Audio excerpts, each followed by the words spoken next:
Napakalawak nga ng narating ng Friendster. Akalain nyo nga naman, sa pamagitan ng inyong computer at ng internet, matutuntun mo ang napakaraming tao. Kasama na rito ang sari-saring impormasyon tungkol sa kung sino-sino. Noong nakaraang eleksyon, sa website na ito nakuha ng GMA News Research ang litrato ng anak ni The King na si Ronyan Po, miyembro ng Friendster. Ang larawan din sa Friendster ni Candice Castro, biktima ng murder, ang ikinalat sa media upang mahuli ang suspect.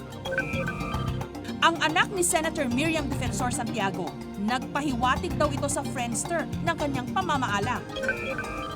Kamakailan lang, nagkagulo ang mga artistang sina Rosana Roses at Jolo Revilla dahil sa Friendster din.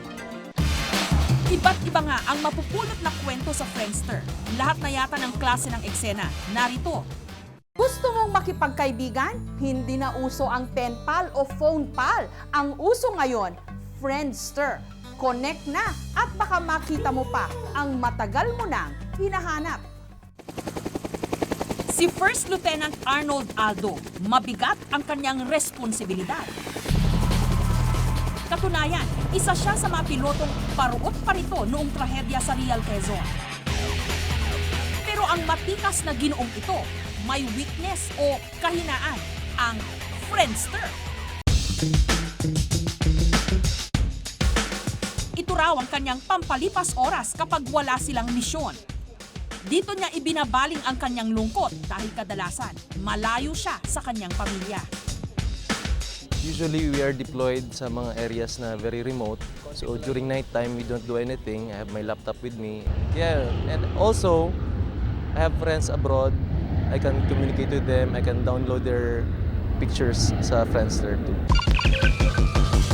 Ang Friendster ang isa sa pinakasikat na net meeting ngayon sa internet.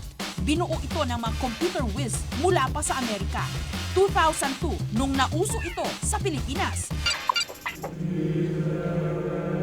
Banal ang misyon ni Father John Ira sa Friendster. Siya ang vocation director ng St. Vincent School Seminary. Para sa kanya, hindi lang ito paraan para magkaroon ng maraming kaibigan, kundi para madagdagan din ang bilang ng mga pari. Father, gawa ka naman ng account, no? Malay mo makarecruit ka. And I tried. Sabi ko, bakit hindi? Ang mga target client ko usually kabataan. So I have to be, kumbaga kung ano yung in sa mga kabataan, yun yung ginawa ko. And nag-enjoy naman ako. Napakalawak nga ng narating ng Friendster. Akalain nyo nga naman, sa pamagitan ng inyong computer at ng internet, matutuntun mo ang napakaraming tao. Kasama na rito ang sari-saring impormasyon tungkol sa kung sino-sino. Noong nakaraang eleksyon, sa website na ito nakuha ng GMA News Research ang litrato ng anak ni The King na si Ronyan Po, miyembro ng Friendster.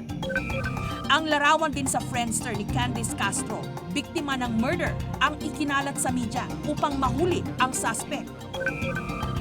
Ang anak ni Senator Miriam Defensor Santiago, nagpahiwatig daw ito sa Friendster ng kanyang pamamaalam. Kamakailan lang, nagkagulo ang mga artistang sina Rosana Roses at Jolo Revilla dahil sa Friendster din. Iba't iba nga ang mapupulot na kwento sa Friendster. Lahat na yata ng klase ng eksena. Narito.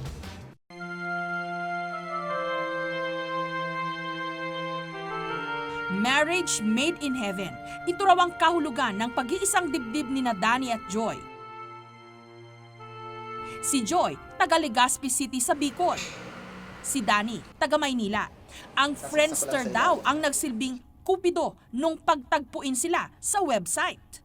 Kung walang internet, walang Friendster, imposible na magkakilala kami.